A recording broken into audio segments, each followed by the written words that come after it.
నిత్యాయ త్రిగుణాత్మనే పురజితే కాత్యాయని శ్రేయసే సత్యాయాది కుటుంబిని మునిమన ప్రత్యక్ష చిల్మూర్తయే మాయా సృష్ట జగత్రయాయ సకలాంనాయాంత సంచారిణే సాయం తాండవ సంభ్రమాయ జటినే సేయం నతిశంభవే.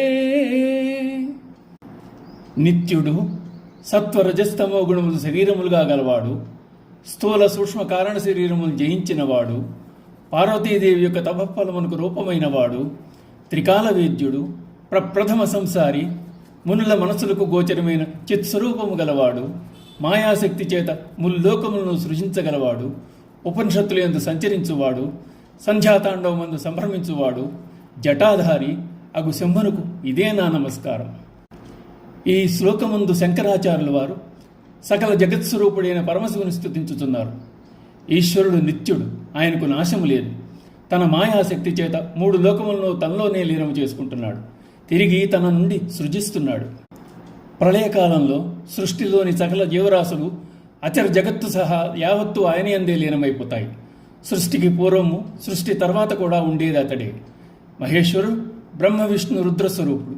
శివుడే విష్ణువు, శివుడే బ్రహ్మ, రుద్రస్వరూపం కూడా ఆయనే. త్రిపురములనే స్థూల సూక్ష్మ కారణ శరీరాలను జయించాడు. అంబ శివుని భర్తగా కోరుకుంది.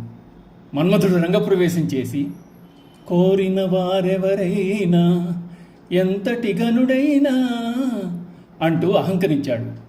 అంతే, ముక్కంటి కంటి నుండి వెలువడిన అగ్నికి పుష్పశరుడు ఆహుతైపోయాడు.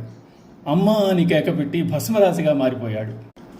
తనను సతిగా చేసుకోమని కోరుతూ పర్వతరాజపుత్రి మన్మధునిపై కూడా కనికరం చూపి అతన్ని పునర్జీవితం చేయవలసిందిగా అర్థిస్తుండగా ఉన్నట్టుండి అంతర్ధానమయ్యాడు భవుడు.